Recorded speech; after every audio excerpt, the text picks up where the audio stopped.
o título da lição do trimestre é A Carreira que nos está proposta. Essa expressão, a carreira que nos está proposta, irmãos, ela vem lá do livro de Hebreus, capítulo 12. Inclusive, se você puder abrir aí a sua Bíblia, Hebreus, capítulo 12, versículo 1. É o versículo de onde vem a expressão que dá título à lição desse trimestre. A carreira que nos está proposta. Hebreus, capítulo 12 e versículo 1. Diz assim: portanto, nós também, pois que estamos rodeados de uma tão grande nuvem de testemunhas, deixemos todo o embaraço e o pecado que tão de perto nos rodeia e corramos com paciência a carreira que nos está proposta. Dependendo da tradução, a expressão aí, a carreira que nos está proposta, pode ser trocada por a corrida que nos está proposta. É desse versículo que nasceu, né, essa comparação, essa metáfora que é usada no título da revista. A carreira que nos está proposta. E de onde é que vem essa expressão aqui na carta aos Hebreus? Para entender essa expressão, a gente tem que entender por que o livro de Hebreus foi escrito e por que o escritor usou justamente essa expressão. Corramos com paciência a carreira que nos está proposta. A carta aos Hebreus, irmãos, ela é uma carta diferente das outras cartas que tem no Novo Testamento. Inclusive, acredita-se que originalmente a carta aos Hebreus não era uma carta. Não foi escrita, por exemplo, igual as cartas de Paulo, em que Paulo tinha um problema para resolver em determinada igreja, e aí ele escrevia uma carta, mandava para aquela igreja. Acredita-se que a carta aos Hebreus, antes de ser uma carta, era um sermão, ou uma série de pregações. É muito provável que a carta aos Hebreus tenha sido, primeiro, uma pregação de incentivo a uma igreja, que depois alguém teve o desejo de transformar aquela pregação em texto, escrever aquela pregação e assim transformá-la em carta. E o livro de Hebreus é um livro assim muito bem dividido, né, os tópicos que o escritor aos Hebreus coloca. Se você ler Hebreus atentamente, você vai ver que ele tem um tema. Ele fala da superioridade de Jesus, e ele desenvolve um tópico sobre a superioridade de Jesus, depois ele para e chama a atenção dos irmãos para que os irmãos não desanimem. E aí ele traz outro tópico, depois que ele termina o tópico, ele para de novo e chama a atenção dos irmãos para que os irmãos não desanimem. E isso acontece no decorrer de toda a carta. É bem uma pregação mesmo, a carta aos Hebreus. E era uma pregação para quem? A pregação para uma igreja que estava desanimando. E desanimando por quê? Porque eram pessoas que tinham se convertido à fé e que depois que se converteram à fé, passaram a ter problemas na sua vida. Passaram a ser perseguidos. Passaram a sofrer sanções porque tinham se convertido. E o raciocínio daqueles irmãos era o seguinte: compensava mais quando a gente não era cristão. Quando a gente não era cristão, a gente não era perseguido, estava tudo bem para a gente. Mas agora que a gente se tornou cristão, tem gente que não gosta da gente porque a gente se tornou cristão. Tem gente que nos persegue porque a gente é cristão.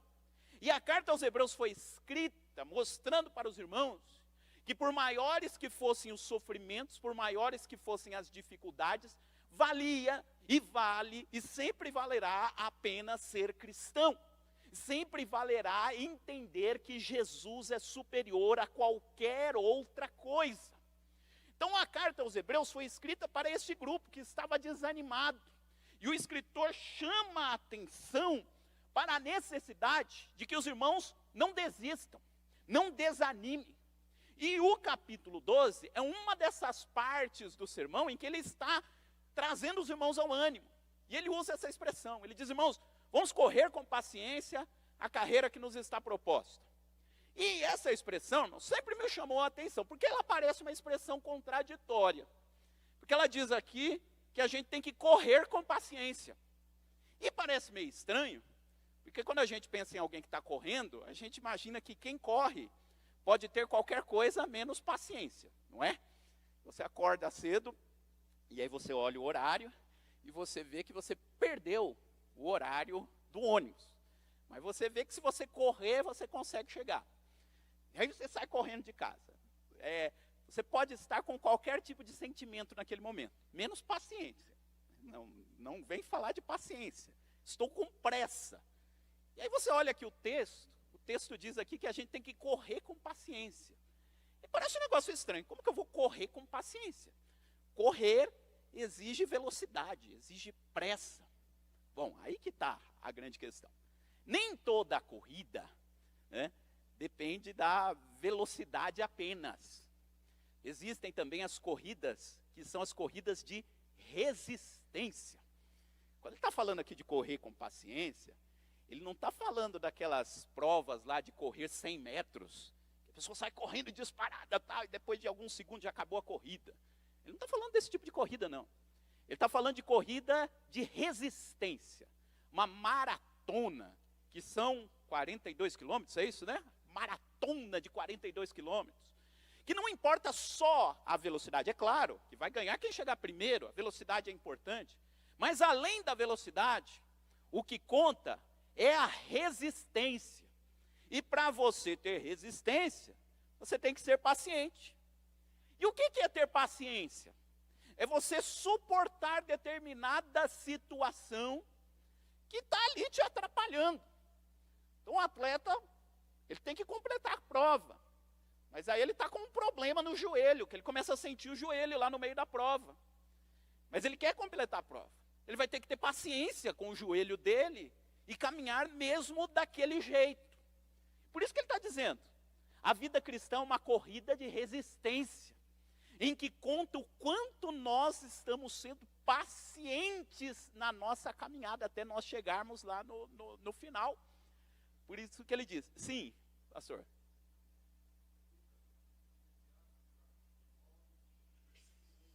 Eclesiastes 9:11.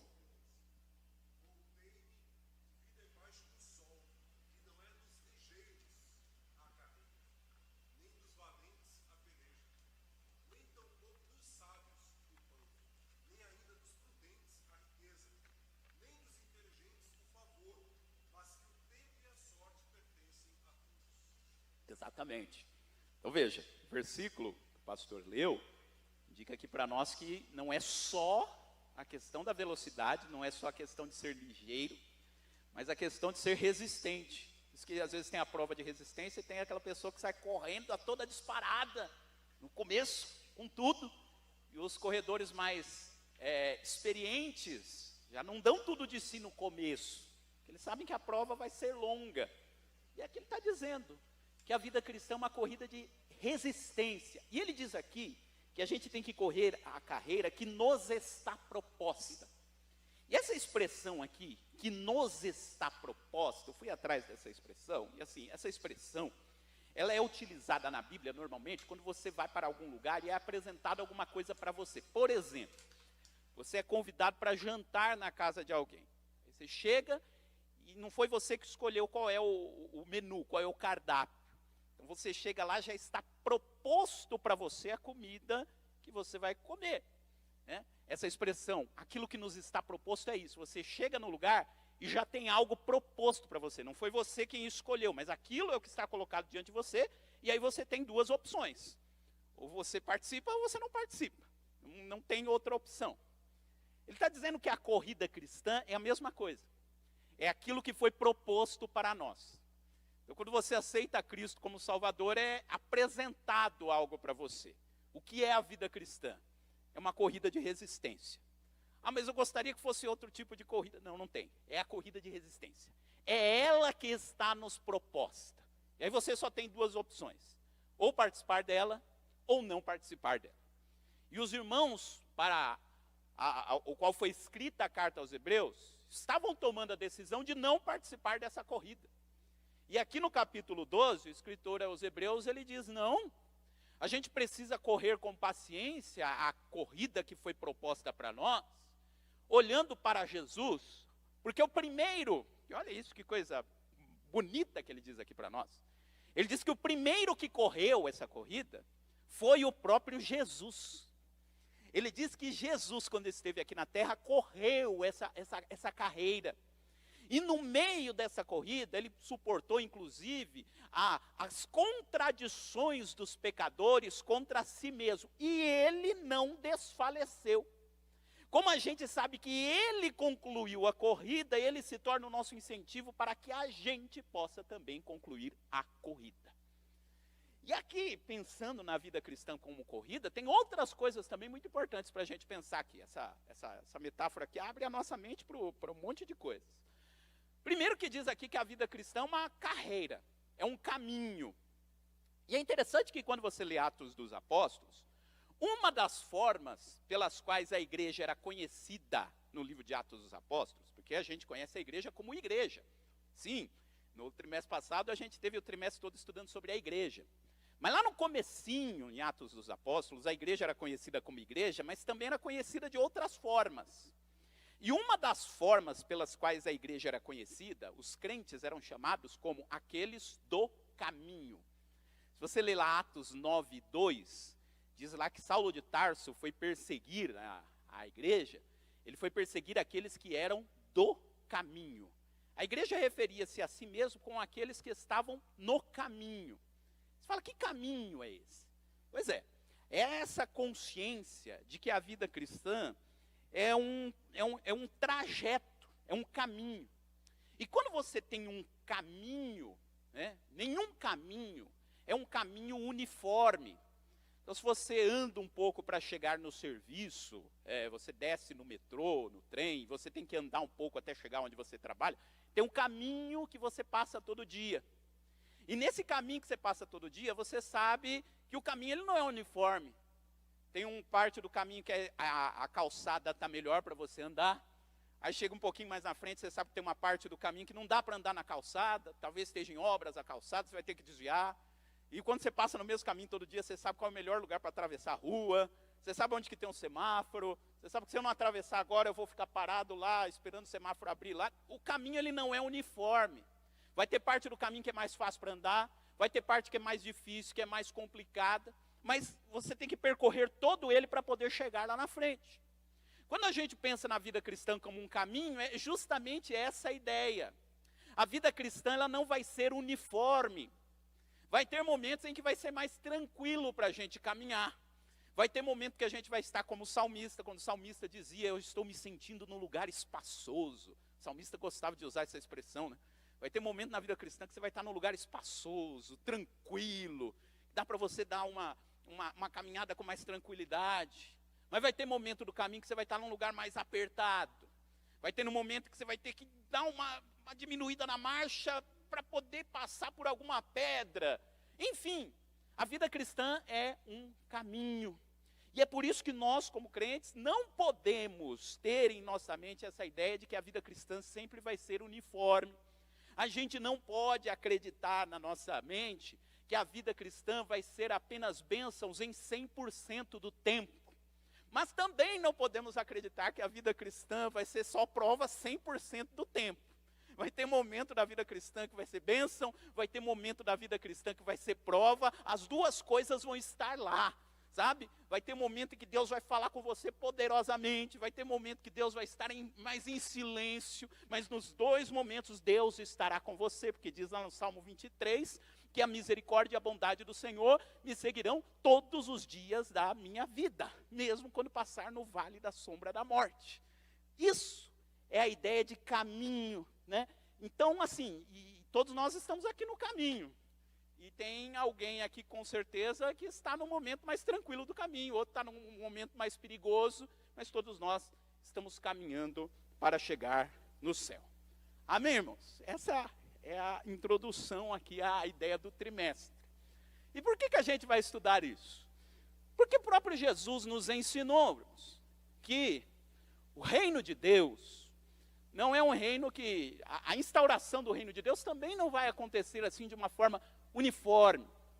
Deixa eu explicar o que eu estou querendo dizer.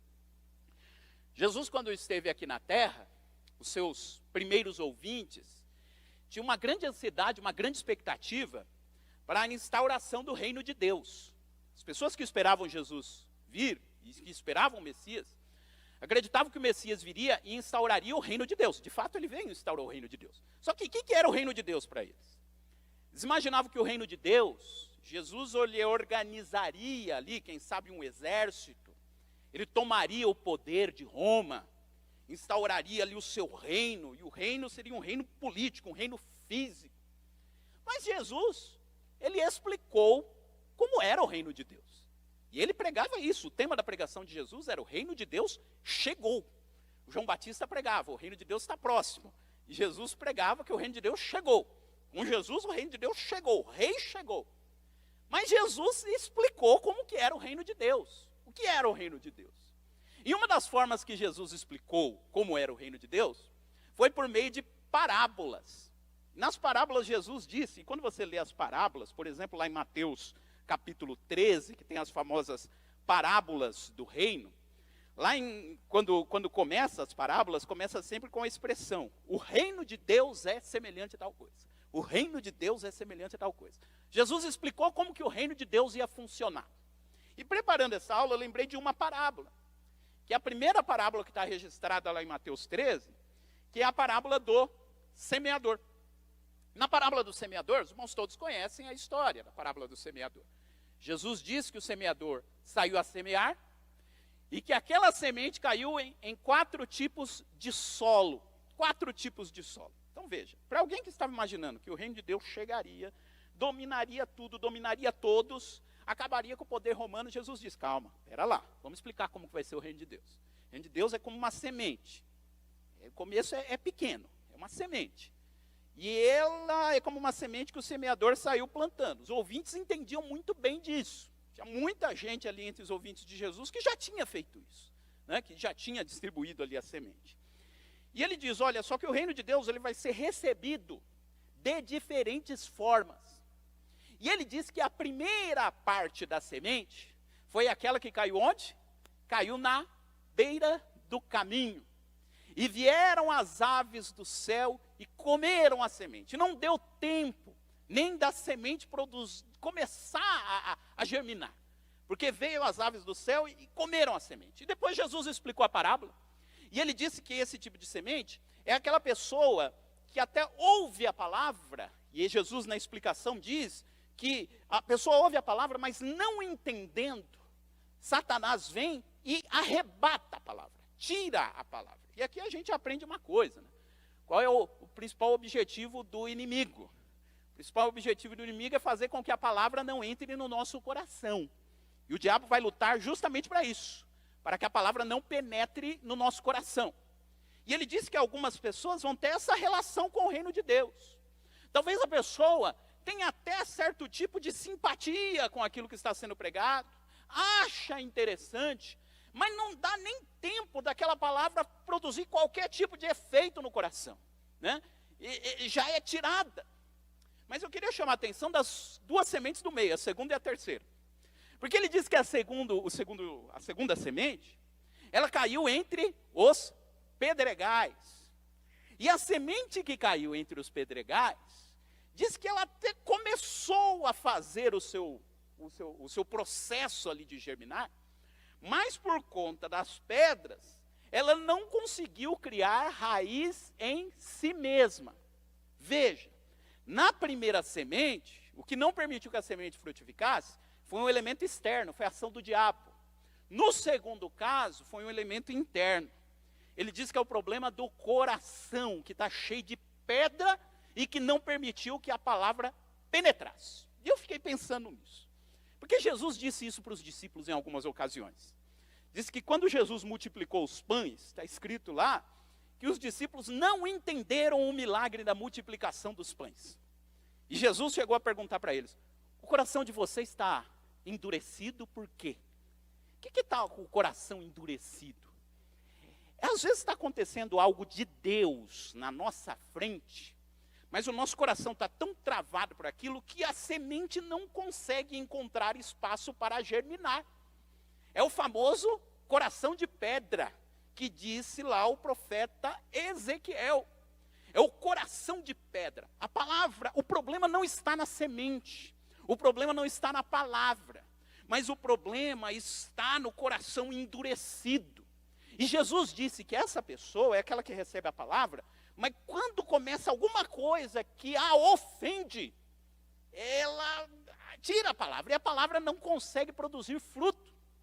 E é interessante, Jesus está explicando que muitas vezes as coisas não acontecem na nossa vida, o reino de Deus não se concretiza, porque o nosso coração está duro, está endurecido. E para ser cristão, a gente tem que deixar o coração duro. Porque para ser cristão, a palavra de Deus vai confrontar a gente. E se a gente está com o coração duro, a gente não vai se deixar confrontar pela palavra de Deus. Porque primeira coisa, né? A palavra de Deus exige de nós que a gente deixe o nosso egoísmo, que a gente deixe as coisas que a gente acha que é certo, mas que lá no fundo a gente sabe que não é certo. Né? E isso vai confrontar. E se o coração está duro, a gente não consegue. Teve algumas pessoas que conviveram com Jesus que chegaram ao limite disso. Os fariseus, da época de Jesus, alguns deles, viram Jesus realizar milagres que eles sabiam que só o Messias realizaria. Mas o coração estava tão duro que não teve o que aquela semente fazer nada naqueles corações. O coração duro. Mas a terceira semente aqui da parábola diz o seguinte, que foi aquela semente que caiu, mas que caiu entre os espinhos. E aqui é interessante, porque o negócio começou a dar certo. Porque diz que a semente caiu, e a semente brotou, e ela começou a crescer. Mas, e aí eu acho que essa semente é que tem mais a ver com o tema que a gente está estudando hoje. Diz que junto com a semente, começaram a nascer outras coisas. Começaram a nascer os espinhos. Então veja, no primeiro caso foi um agente externo, né? Foi o diabo que tirou a palavra. No segundo caso foi o problema do coração duro. No terceiro caso não tem o problema do coração duro. O coração até recebeu a palavra está frutificando. A pessoa teve encontro ali com Cristo, está produzindo os frutos. Mas o problema é que junto com a semente começou a crescer outras coisas. E que outras coisas? Jesus disse que começou a crescer junto com a semente o cuidado com as riquezas e com as coisas do mundo. Quer dizer, a gente está crescendo na presença de Deus, mas ao mesmo tempo que a gente está fazendo a palavra de Deus frutificar dentro de nós, a gente está fazendo frutificar também outras coisas que não tem nada a ver com a palavra de Deus. A preocupação com as riquezas, a preocupação com os cuidados, o nosso orgulho, e está crescendo junto, está crescendo lado a lado. E a palavra também está frutificando. Só que ele diz que em determinado momento, aqueles espinhos vão crescer de tal forma, e essa é a expressão que aparece na parábola, que vão sufocar a planta. E ela não vai conseguir dar frutos. Porque cresceu junto com ela outras coisas que não tinha nada a ver com o reino de Deus. E é nesse ponto que eu acho que é a lição de hoje. Por que a gente tem que estudar a carreira que nos está proposta? Porque a gente corre o risco de ter recebido a palavra, da semente ter brotado no nosso coração, só que junto com ela, a gente está alimentando algumas outras coisas que não tem nada a ver com o reino de Deus. E a gente está alimentando essas coisas. Né? Interesses que não tem nada a ver com o reino de Deus.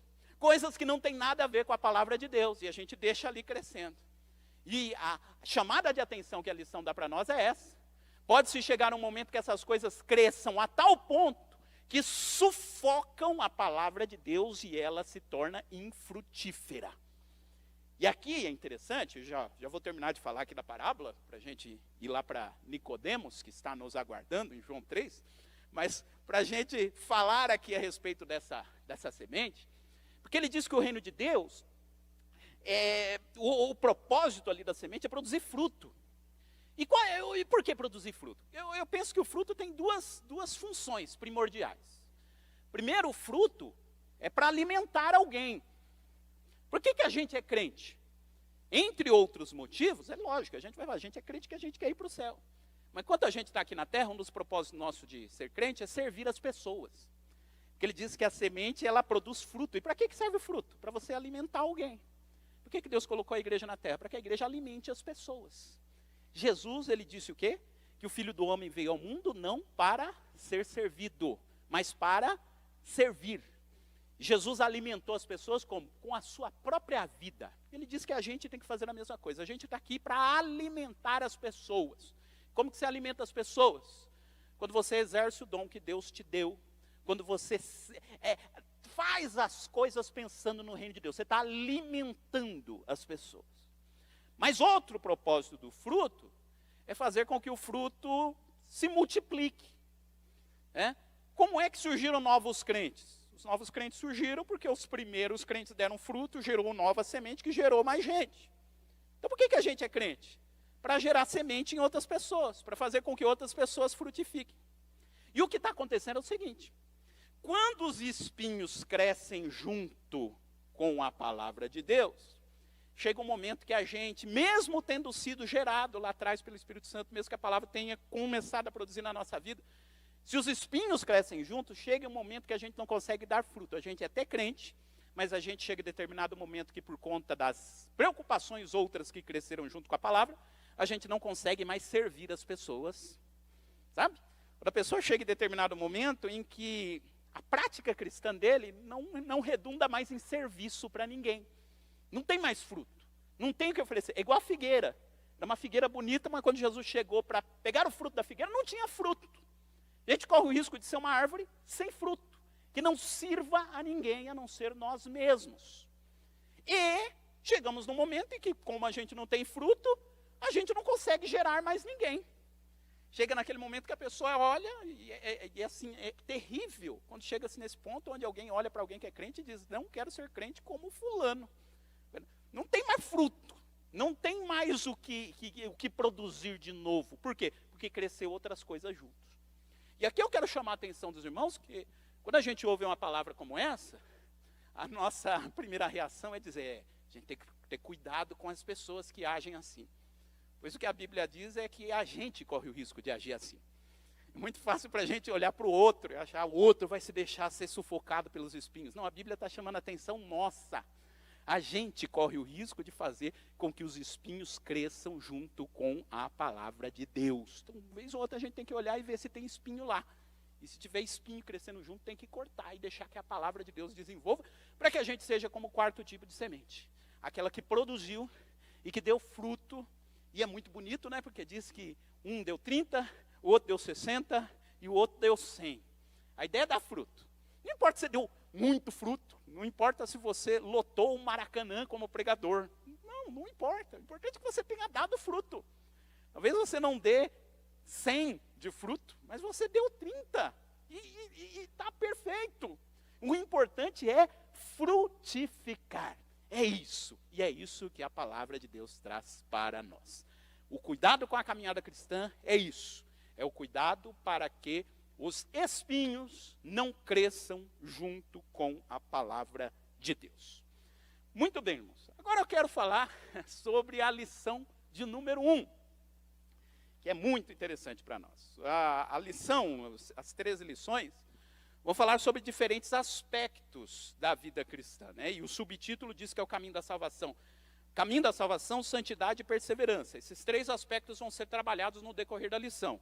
O caminho da salvação, as primeiras lições, depois vamos ter um grupo de lições falando sobre santidade, e por fim nós vamos falar sobre perseverança. Mas hoje nós vamos falar sobre o início da caminhada. Como que isso tudo começa? Né? De onde que se parte tudo isso que eu falei? Como que começa a vida cristã? E aí a gente vai para João capítulo 3, que foi a leitura bíblica em classe hoje, que é a lição que nos explica como é que tudo isso começa. Como é que o início de tudo isso. E tudo gira em torno da expressão nascer de novo. Então peço aos irmãos que abram aí as suas Bíblias, em João capítulo 3, ou na revista também, que é a leitura bíblica em classe, João capítulo 3, a partir do versículo 1, para a gente entender esse texto. O que Jesus quis dizer e o que isso tem a ver com tudo isso que a gente está falando aqui hoje. João capítulo 3, versículo 1, deixa aí a sua Bíblia aberta, que a gente vai comentando os versículos aqui desse texto. O texto diz que havia entre os fariseus um homem chamado Nicodemos, que era príncipe dos judeus. Príncipe aqui no sentido de que ele era um dos principais dos judeus, e ele era fariseu. Dá-se a entender aqui que, além de fariseu, ele era membro do Sinédrio. O que era o Sinédrio? Né? Naquela época, Israel estava debaixo da dominação do Império Romano, mas tinha um órgão criado lá em Israel, já desde antes da dominação dos romanos, que era o Sinédrio, que era um órgão composto por judeus importantes que julgavam as questões que era permitido que eles julgassem. O sinédrio, por exemplo, era aquele que tinha autoridade para determinar se alguém era um falso profeta ou não. Essa era uma das funções do sinédrio. E Nicodemos, ele era um dos membros do sinédrio. E aparece Nicodemos na Bíblia 3 vezes. Ele aparece aqui em João 3, depois lá em João 7 é feita uma rápida referência a ele, e depois ele aparece de novo lá em João 19, se não me engano, depois da morte de Jesus. Ele é uma das pessoas que participam ali das negociações para saber onde ia se colocar o corpo de Jesus. E aí dá-se a entender nessas passagens que ele era uma pessoa rica, era uma pessoa de grande importância, uma pessoa rica, fazia parte do sinédrio, e que foi procurar Jesus. E o texto diz que ele foi ver Jesus de noite. E é interessante aqui o Evangelho de João. Ele joga aqui algumas informações e que abre a nossa mente para várias possibilidades. Primeiro, por que o Nicodemos foi encontrar Jesus de noite? Então há quem diga que Nicodemos foi encontrar Jesus de noite porque ele estava com medo. Ele não queria ser visto durante o dia. Pode ser. Mas nas outras vezes que é citado sobre Nicodemos no Evangelho de João, parece que ele não era uma pessoa assim que tinha muito medo do que iam falar dele. Tem quem diga que ele foi procurar Jesus de noite, porque Jesus era muito procurado durante o dia. E ele queria ter uma conversa muito tranquila com Jesus. Então o melhor horário para conversar com Jesus era de noite. Há ainda quem diga que ele foi procurar Jesus de noite para mostrar ali que ele estava em busca da luz. Teria um significado simbólico nisso tudo, né? Nicodemos estava nas trevas, tanto é que ele foi procurar Jesus de noite. Enfim, independente de qual seja o propósito, o que o texto aqui nos indica é que ele queria ter essa conversa mais demorada com Jesus. E foi procurar Jesus de noite. E diz aqui o texto que ele disse no versículo 2, a primeira coisa que ele disse para Jesus: Rabi, bem sabemos que és mestre, vindo de Deus, porque ninguém pode fazer estes sinais que tu fazes se Deus não for com ele.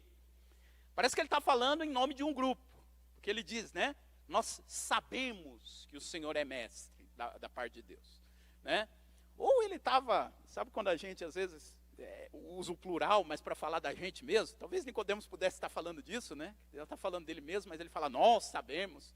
Ou pode ser que ele estivesse falando de que tinha mais gente, né? E que ele estava representando um grupo que acreditava. Ele não chega a dizer aqui, a gente acredita que o Senhor é o Messias, ele não chega a esse ponto, mas ele diz, o Senhor é um mestre que veio da parte de Deus. Porque logicamente, ele está usando aqui a lógica, ele diz, pela lógica, ninguém pode fazer os milagres que o Senhor está fazendo se Deus não for com ele. Então o Senhor é vindo de Deus. E a gente lê esse versículo, imagine, sim, irmãos, eu sempre digo para os irmãos, quando você vai ler um texto da Bíblia que você quer analisar bem, finge que você não conhece o texto. Finge que é a primeira vez que você está lendo João, é que a gente já sabe o que vai acontecer aqui, mas finge que você não sabe o que vai acontecer, que a gente está lendo o texto pela primeira vez. E aí você está lendo, e ele fala isso para Jesus, você lê assim e fala, olha, a conversa vai ser interessante. Um fariseu, um membro alto do sinédrio procurando Jesus, e diz que acredita que Jesus veio de Deus. É só Jesus fazer apelo, ele vai levantar a mão e aceitar Jesus, e está tudo resolvido. Só que Jesus ele vai por um outro caminho. Olha o que ele diz aqui para Nicodemos. Ele diz no versículo 3, Jesus respondeu e disse, na verdade te digo que aquele que não nascer de novo não pode ver o reino de Deus. Detalhes aqui do texto. Primeiro Jesus responde, na verdade, uma expressão interessante. Quando o judeu queria enfatizar uma coisa, quando a gente quer enfatizar uma coisa escrita, a gente põe em negrito, né? Quando o judeu queria enfatizar uma coisa, ele repetia. Então, quando ele falava, na verdade, quando um judeu falava isso, na verdade, ele queria dizer, preste atenção, grife o que eu vou falar, sabe? Então, ele diz, na verdade, eu te digo. Então, preste muita atenção no que eu vou falar agora para você, Nicodemos. Ele diz que aquele que não nascer de novo, não pode ver o reino de Deus. Aí, finge que você não conhece o texto. Aí dá um nó na nossa cabeça. O que Jesus quis dizer com isso? Que aquele que não nascer de novo não pode ver o reino de Deus. Veja, Nicodemos tinha acabado de dizer que acreditava que Jesus tinha vindo da parte de Deus, porque tinha visto os milagres. Ele disse, eu creio que o Senhor veio de Deus, porque eu vi o que o Senhor fez. Eu vi os milagres que o Senhor operou. E aí Jesus é como se respondesse o seguinte para Nicodemos: Nicodemos, eu vou te falar uma coisa. Você está se aproximando de mim por causa daquilo que você viu. Mas existem outras coisas que você ainda não viu. E que são maiores, e que são mais importantes, inclusive do que os milagres que você viu. Tem coisa que você não viu, Nicodemos. Você viu muitos milagres, mas tem coisa que você ainda não viu. E essas coisas que você ainda não viu é que são as fundamentais e que tem a ver com o reino de Deus. O reino de Deus não se resume aos milagres que você viu. Tem alguma coisa além desses milagres, Nicodemos, que você ainda não percebeu o que é. E aí eu abro um parênteses para falar que João, no Evangelho de João, João gosta muito de usar a expressão sinais. Ele chama os milagres de sinais. O que é um sinal? Minha esposa entende muito de sinal, de libras. O sinal é algo que você faz para indicar outra coisa. O sinal não é um fim em si mesmo. Tem um ditado que diz, né, que se eu aponto para a lua, eu estou apontando para a lua. Olha a lua. Ele diz que o tolo vai ficar olhando para o meu dedo e não vai olhar para a lua. O dedo é o sinal. A ideia não é que a pessoa fique olhando para o seu dedo. A ideia é que a pessoa olhe para o seu dedo e entenda que o seu dedo está mostrando algo maior, que é a lua. Você vai olhar para a lua, você não vai ficar olhando para o dedo. E João chama os milagres de Jesus de sinais. O que João está querendo dizer com isso? Ele diz, o milagre não é o fim em si mesmo. O propósito do reino de Deus não é apenas realizar os milagres. Os milagres indicam uma coisa muito maior, muito mais profunda. Os milagres indicam o reino de Deus. E o que eu quero dizer com isso, irmãos? Que muitas vezes existem pessoas que veem os milagres de Deus, mas não creem em Deus. Já viu aquela situação, às vezes Deus usa alguém no dom de curas, nós somos pentecostais e somos usados por Deus nas curas, nos milagres. E você já conheceu alguém que recebeu uma cura da parte de Deus, mas não se converteu? Viu o sinal, mas não entendeu que o sinal estava apontando para outra coisa maior? Já ouviu falar dos israelitas no deserto? Se você quisesse ver um milagre da parte de Deus, quando você estava no deserto, era só você abrir a porta, não tem porta na tenda, né? Mas você abria a tenda, eu não sei se tem porta, enfim. Mas você abria a tenda e você via o milagre, literalmente, pão do céu caindo todo dia. Era milagre, via o milagre. O que os israelitas fizeram? Pegaram o pão do céu e reclamaram do pão. Falaram, Deus nos trouxe aqui para a gente morrer no deserto. Não tem nada assim. Olha, eles pegaram um maná que Deus mandava e falaram, só tem esse maná aqui que Deus deu para a gente. Não tem mais nada, a gente quer comer carne, a gente quer comer cebola. Não sei que graça tem, cebola, mas queriam comer cebola, queria comer. E assim, e aquilo, via milagre, via a nuvem, via tudo. Mas, mesmo tudo aquilo, não foi suficiente para que eles entendessem o amor de Deus para com eles.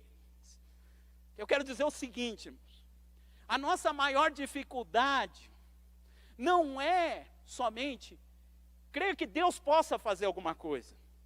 A gente crê que Deus pode fazer. A nossa maior dificuldade, às vezes, é crer nas boas intenções de Deus para conosco. Porque os israelitas diziam o seguinte, Deus pode fazer, Deus manda pão, Deus abre o mar, mas quer que a gente morra aqui no deserto. Era isso que os israelitas diziam. Eles não estavam duvidando do poder de Deus, eles estavam duvidando do coração de Deus, das boas intenções de Deus para com ele. E sabe que isso acontece com a gente também? Tinha algo que eu estava pedindo muito para Deus, e vem a voz do diabo falando o seguinte, olha, seu Deus pode fazer tanta coisa e não te deu isso. Veja, não é duvidar do que Deus possa fazer, é duvidar da boa intenção de Deus para conosco. Não foi o que o diabo fez com Jesus no deserto? Se tu és o filho de Deus, transforma essas pedras em pães. Teu pai não é Deus, ele não pode fazer todas as coisas? Ele não tem poder para transformar pedra em pão? Tem. Então por que ele não faz? Então assim, o que o diabo quer fazer, não é necessariamente que a gente duvide do que Deus possa fazer, mas duvidar das boas intenções de Deus para conosco. O que é ter fé? É crer, como disse o salmista no Salmo 23:6, que eu já citei aqui, que a bondade e a misericórdia de Deus me seguirão todos os dias da minha vida.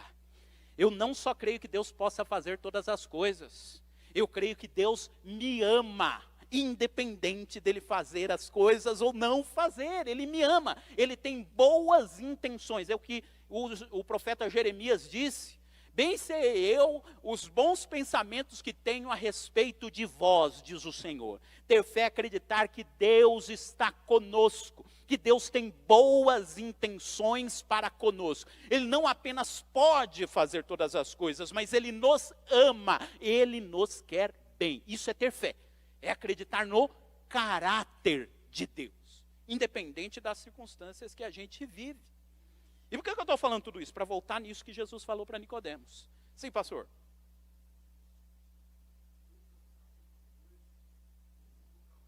Lucas 2,14, para você que está me acompanhando aí na internet.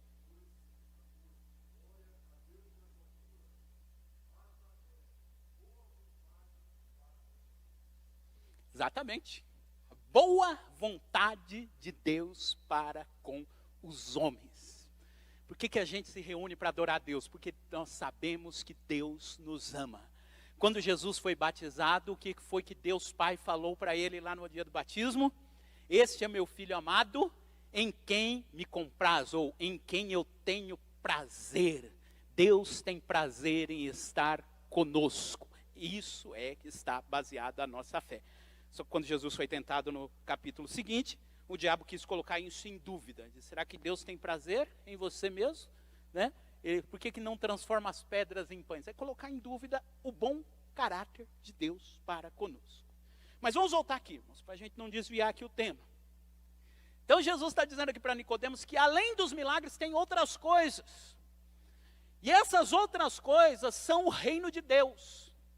Só que ele explica uma coisa aqui para Nicodemos. Ele diz: para você ver essas coisas, você tem que nascer de novo. O reino de Deus, Jesus disse isso em outras ocasiões, ele não vem com aparência externa. O reino de Deus, Jesus disse, você não vai olhar para ele e dizer: olha o reino de Deus ali, ali. Ele disse: não, o reino de Deus ele é invisível. Se você não tiver nascido de novo, você não consegue sequer ver o reino de Deus. E veja, no versículo 3 Jesus disse que não dá para ver o reino de Deus se não nascer de novo. E no versículo 5 ele diz que não dá para entrar no reino de Deus se não nascer de novo. Você não consegue nem perceber onde que está o reino de Deus se você não tiver nascido de novo. E aí você diz: mas porque o reino de Deus não tem nada a ver com as coisas deste mundo.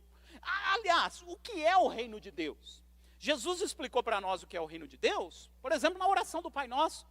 Na oração do Pai Nosso, ele diz que a gente tem que orar a Deus e dizer o seguinte: Pai, seja feita a tua vontade, assim na terra, como é feita no céu. Ou seja, no céu a vontade de Deus é feita de maneira plena. Tudo que Deus quer que aconteça, aconteça no céu.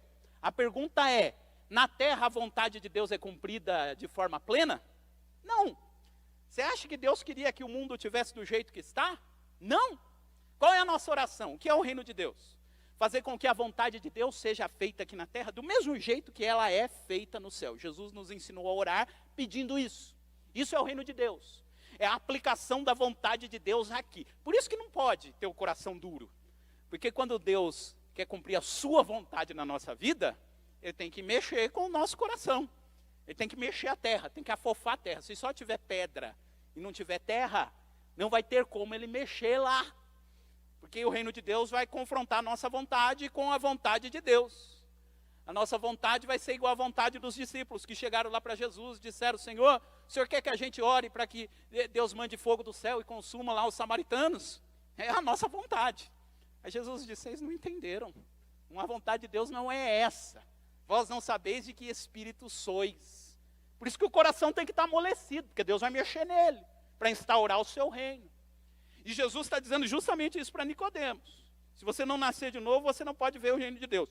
E aí a pergunta do Nicodemos é: como pode um homem nascer sendo velho? Porventura pode tornar a entrar no ventre de sua mãe e nascer? Aqui tem uma coisa interessante nesse versículo. Porque quando a gente lê o versículo pela primeira vez, qual é a primeira impressão que a gente tem? Que Nicodemos não entendeu nada. Né? Jesus aqui, a gente entende que Jesus está usando uma metáfora. Ou você acha que Jesus está dizendo literalmente que a pessoa tinha que nascer, voltar ao ventre de sua mãe e nascer? A gente lê e a gente entende que Jesus não queria dizer isso literalmente. Você fala, por que Nicodemos achava? Então veja, tem um comentarista do Novo Testamento, professor Carson, que ele diz o seguinte, na realidade aqui não é que Nicodemos não entendeu, olha a interpretação que ele dá para esse versículo. Nicodemos entendeu que Jesus estava querendo dizer o seguinte, que para você ver o reino de Deus, Nicodemos, você vai ter que começar do zero. Você vai ter que reiniciar a sua vida em tudo. Uma mudança tão radical, que é como se você tivesse voltado, nascido de novo. E quando Nicodemos diz, como pode um homem nascer sendo velho? Ele está querendo dizer o seguinte para Jesus, isso é impossível. Eu já sou velho. Como que eu vou reiniciar a minha vida? É como se tivesse voltado lá para o ventre da minha mãe. Isso é impossível. Não dá para eu abrir mão de tudo que eu já aprendi, de tudo aquilo que eu fiz. Não dá para recomeçar a vida do nada. O nascer de novo é isso, irmãos. É voltar do zero, é começar de novo. Vou dar uns exemplos aqui, que são alguns exemplos bíblicos do que significa esse nascer de novo. Aliás, vou começar com um exemplo que não é bíblico. Porque a gente usa essa expressão nascer de novo, às vezes quem até não é crente usa. Você está assistindo uma reportagem na televisão, alguém que passou por um acidente, foi salvo de um acidente. Aí vai lá o repórter entrevistar a pessoa e diz, como que você se sente? Aí o que ele fala? Eu nasci de novo. Aí você está assistindo e diz, mas é impossível alguém voltar para o ventre da sua mãe e nascer. Não, você entendeu o que ele quis dizer. O que ele quis dizer quando disse que ele nasceu de novo? Ele diz o seguinte, a experiência do acidente, ela foi tão marcante para mim, que a minha vida a partir de hoje tem um novo sentido. Não é isso? Não sei se alguém aqui já passou por uma experiência dessa, que usou essa expressão. Mas é isso. A partir de agora a vida da pessoa vai ter um novo sentido. Ele vai olhar para as coisas de outra forma, ele vai valorizar mais a vida. Enfim, o nascer de novo é isso. É você passar a olhar as coisas de uma nova perspectiva. Voltou do zero. É o que aconteceu quando Saulo de Tarso se converteu. A conversão de Saulo é muito interessante. Porque, veja, foi a pessoa que foi, quem pregou para ele inicialmente foi o próprio Jesus, que apareceu para ele lá no caminho. E ele estava indo lá para a cidade para fazer o quê? Para prender os crentes, para perseguir os cristãos. E olha como que o encontro dele com Jesus mudou ele totalmente. A perspectiva dele passou a ser outra. Antes de encontrar-se com Jesus, quem eram os crentes para ele? Imagina que você sentasse com Saulo de Tarso, fizesse uma entrevista com ele, antes do encontro dele com Jesus. E aí você perguntasse para ele, Saulo, quem é Jesus? O que ele ia responder? Ele ia dizer, Jesus é um enganador. Jesus é o criador de uma seita, que veio para fazer bagunça no judaísmo que já estava organizado. Aí você fazia a segunda pergunta para ele, Saulo, quem que são os seguidores de Jesus? É gente fanática. É gente que tem que ser preso, é gente que tem que morrer, é gente que está atrapalhando. E Saulo, quem é você? Eu sou fariseu. Eu desde a minha infância sei, eu sou um zeloso guardador da lei. Então essas são as 3 perguntas que você faria para ele. Aí ele teve um encontro com Jesus no caminho de Damasco. Aí os irmãos conhecem a história. Ficou cego, foi levado lá para a cidade, passou 3 dias sem ver. Aí você vai fazer a entrevista com ele. E faz as mesmas perguntas. Você pergunta para ele, Saulo, quem que é Jesus agora para você? Qual que é a resposta que ele ia dar? Ele diz, não, Jesus é o meu Senhor. Ele é o meu Senhor. Ele é aquele que cumpriu tudo que estava escrito lá no Antigo Testamento. Aí você vai perguntar para ele, e quem que são os crentes, Saulo? Ah, os crentes são aqueles que... olha, o crente que eu ia prender, que era o Ananias, foi aquele que teve que orar por mim para eu voltar a ver. Que coisa interessante, né? A pessoa que ele ia prender, Paulo dependeu dele para recobrar a vista. E aí perguntasse para ele, e agora, Saulo, quem é você? Ele disse isso, né? Eu sou o mais miserável de todos os homens. Eu sou um dependente da graça de Deus. Sabe o que é isso? Nascer de novo. É a mesma pessoa, Só que a visão de mundo dele mudou. A perspectiva de mundo dele mudou. O que ele achava deixou de ser. Passou a ser tudo novo. Não é literal, lógico, entrar no ventre da mãe e nascer, mas assim, Paulo passou a ser outra pessoa. E no caso dele foi tão radical isso que ele precisou de 3 anos para colocar a cabeça no lugar. Ficou 3 anos lá no deserto, estudando para poder entender a sua nova realidade de vida. Isso é nascer de novo. É acontecer algo na sua vida que muda o seu pensamento de tal forma que tudo passa a ser o sentido, passa a ter outro sentido. Antes de ser crente, você passava em frente da igreja e pensava uma coisa. Depois que você aceitou Jesus, você passa em frente da igreja e pensa outra coisa. Quando você olhava para aquela pessoa que você não gosta antes de ser crente, você pensava uma coisa. Agora que você é crente, você pensa outra coisa. Mudou, nasceu de novo, começou do zero, iniciou uma nova vida. O que Jesus está dizendo aqui para Nicodemos é isso. Nicodemos, se você não passar por essa experiência, você não consegue nem ver o que é o reino de Deus. Se você não nascer de novo, você não vai ver o reino de Deus. Só que aí Nicodemos diz, é impossível. Porque se eu entrar no ventre da minha mãe e nascer de novo, não dá para fazer isso. E qual é a resposta de Jesus? Versículo 5. Na verdade, te digo que aquele que não nascer da água e do Espírito, não pode entrar no reino de Deus. Nascer da água e do Espírito, não vamos nos deter nessa expressão, mas nascer da água e do Espírito é outra forma de dizer nascer de novo. Tem uma referência muito forte no Antigo Testamento a essa ideia da água, né? Porque o mundo foi criado, está escrito lá em Gênesis 1:3, que o Espírito de Deus se movia sobre a face das águas.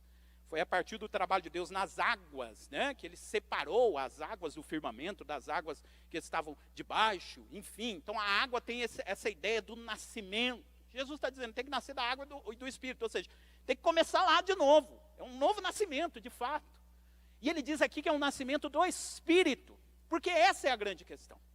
O que Nicodemos disse para Jesus é que era impossível nascer de novo, e Nicodemos estava certo. Por quê?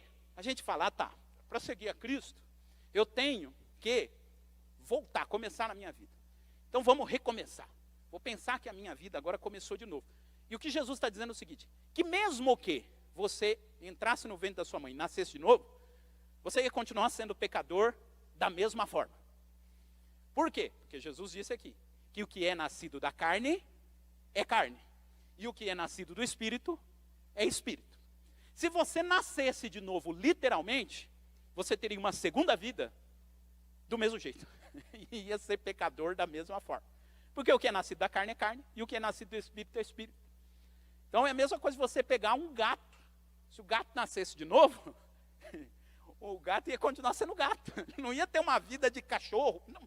E Jesus está dizendo o seguinte, se você nascesse de novo literalmente, você ia continuar sendo pecador. Porque o novo nascimento só pode ser operado pelo Espírito Santo. Por isso que ele diz que você tem que nascer da água e do Espírito. O que ele diz para Nicodemos é o seguinte, esse novo nascimento não pode ser operado por você mesmo. Não é operado pelas coisas da carne. Se não for o Espírito Santo atuando em você, você não consegue ter essa mudança radical. Então não era o caso de você pegar o Saulo de Tarso, levar ele para a salinha e explicar para ele que Jesus era o Messias. Ele não ia se converter. Se não tivesse o toque do Espírito Santo no fundo da alma dele, ele não nasceria de novo. Por isso que o próprio Paulo vai explicar lá em Gálatas 5, que a gente tem que produzir o quê? Fruto do Espírito. O que é o fruto do Espírito? É o fruto que vem do Espírito Santo. Ser crente, nascer de novo, irmãos, não é questão de força de vontade. Não é força de vontade. Não é você acordar cedo, olhar assim no espelho, dizer, hoje eu vou ser crente de verdade. Hoje eu não vou pecar. Hoje eu não vou pecar. Aí você olha para você de frente do espelho e diz, você hoje não vai pecar, porque você é forte. Você vai pecar sim. Porque o que é nascido da carne, é carne. Você olha lá e diz, eu vou amar meu irmão, eu vou amar meu irmão. Se for da sua força, Você não vai conseguir. Porque o que é nascido da carne é carne. Você nasceu na carne, você só vai conseguir fazer coisas que são da carne. Se o carro não consegue voar, ele não foi fabricado para voar, ele foi fabricado para andar no asfalto. A gente é carne, a gente só vai produzir coisas da carne. Mas se a gente deixar que o Espírito Santo opere na nossa vida, aí é diferente.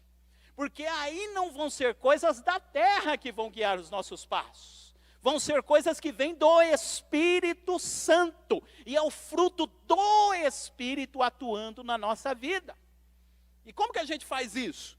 A gente faz isso se submetendo ao Espírito Santo, não é força de vontade. É humilhação aos pés de Jesus, dizer eu sou pobre, miserável, pecador. Se o Senhor não me ensinar a amar, eu não vou conseguir amar.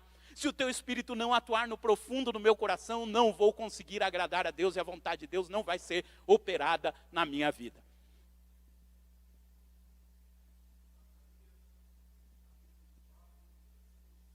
Zacarias capítulo 4, versículo 6. E respondeu e me falou dizendo, esta é a palavra do Senhor a Zorobabel, dizendo, não por força nem por violência, mas pelo meu Espírito, diz o Senhor dos Exércitos. Exatamente. Nem por força, nem por violência, mas pelo meu Espírito. É o Espírito Santo que opera a mudança na nossa vida. É o Espírito Santo que coloca amor no nosso coração. É o Espírito Santo que coloca alegria, que coloca paz, que coloca paciência. Tudo isso é o Espírito Santo. E isso é maravilhoso.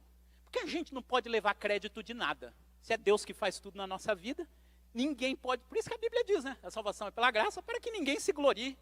Eu vou me gloriar de quê? Eu não consegui fazer nada. Foi o Espírito Santo que fez tudo na minha vida. Aliás, o apóstolo Paulo, ele desenvolveu inclusive o seguinte raciocínio, né? Ele diz que se eu tenho que me gloriar, eu tenho que me gloriar na minha fraqueza. Porque nos momentos da minha maior fraqueza é que eu aprendi que eu dependia de Deus. Então eu fico feliz por ter me considerado fraco. Mas coisa de doido, mas é isso. Eu vou me gloriar pelo fato de eu ser fraco. Porque quando eu percebo que eu sou fraco, eu percebo o quanto eu dependo de Deus, e aí o Espírito Santo opera na minha vida. E é isso, irmãos, que a gente não pode perder de vista. Quem opera, quem convence o homem do pecado, da justiça e do juízo, é o Espírito Santo. E você fala, qual que é o papel do pregador?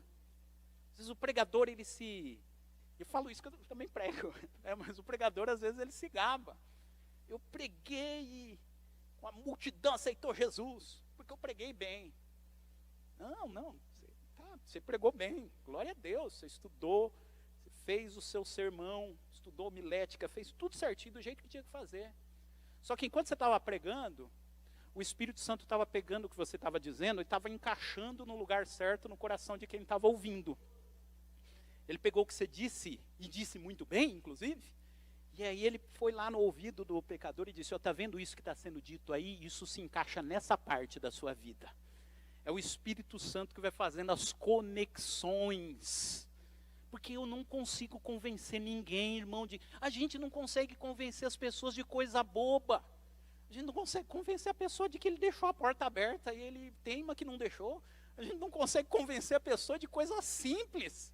Que dirá convencer a pessoa de que a pessoa é um pobre, miserável pecador? É só o Espírito Santo que faz isso. Por isso que nasce do Espírito. É o Espírito Santo que convence a gente. E é isso que Jesus está dizendo aqui para Nicodemos. Nicodemos, se você não passar por essa experiência, você não vai entender nada. Você não vai entender o que é o reino de Deus. Você não vai entender como que o reino de Deus atua. Para a gente terminar aqui, irmãos. Estamos nos nossos últimos minutos. Então ele diz aqui no versículo 6, que o que é nascido da carne é carne, e o que é nascido do Espírito é Espírito. E não te maravilhes de ter te dito, necessário vos é nascer de novo. O vento assopra onde quer, e ouves a sua voz, mas não sabes de onde vem, nem para onde vai. Assim é todo aquele que é nascido do Espírito. Eu acho essa uma das metáforas mais bonitas que aparecem aqui no texto. Ele está explicando aqui para Nicodemos, Tem que nascer do Espírito. E como que o Espírito atua? Está aí que está, Nicodemos. Você não vê como é que o Espírito Santo atua.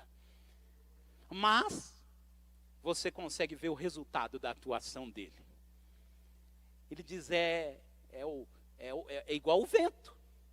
Vem um vento forte, você não sabe de onde veio o vento, você não consegue explicar. Hoje a gente tem ferramentas para entender a meteorologia que não tinha naquela época.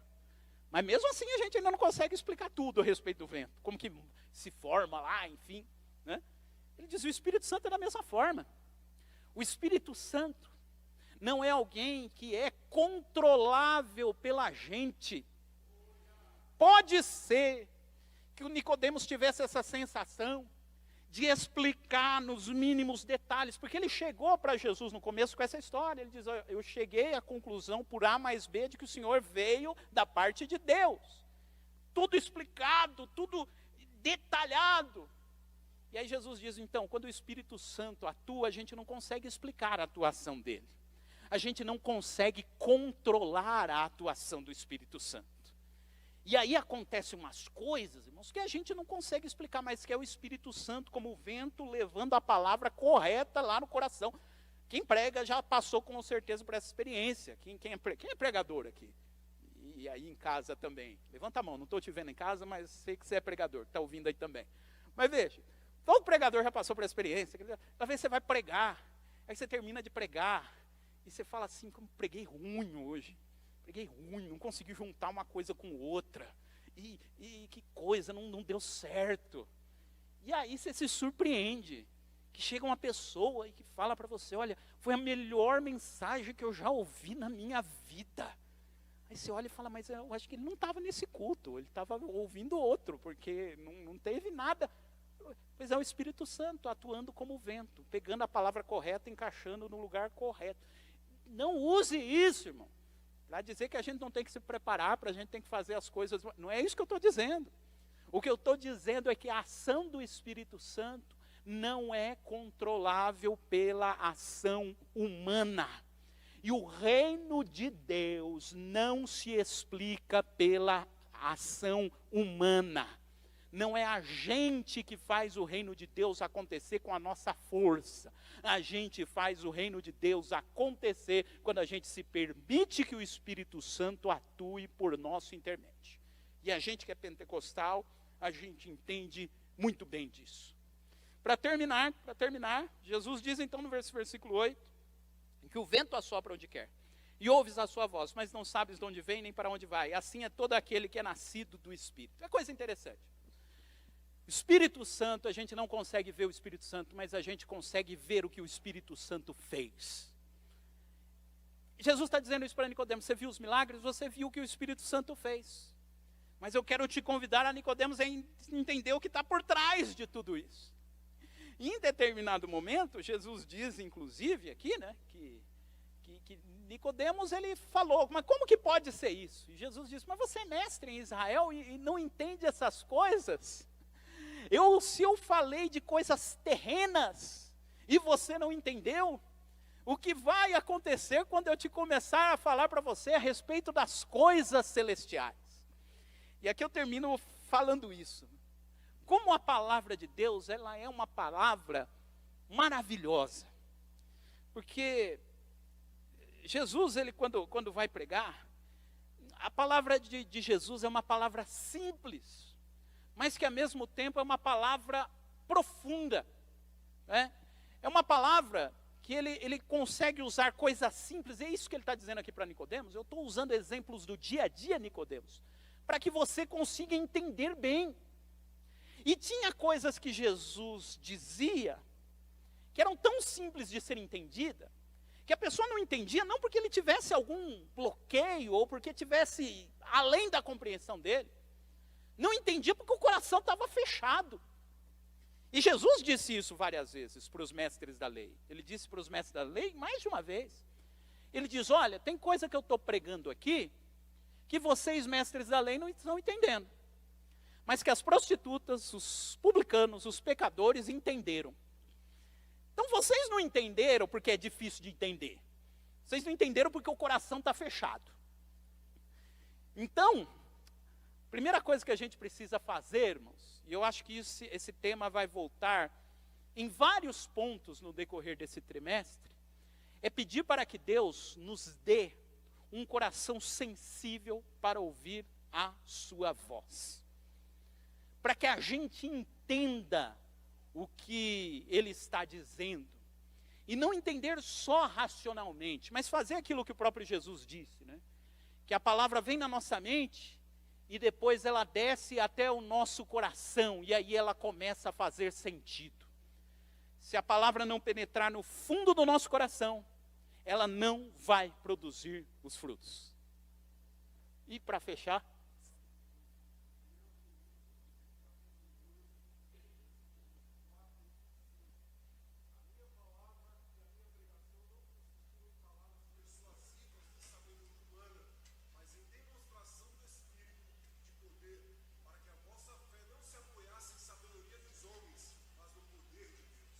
é isso.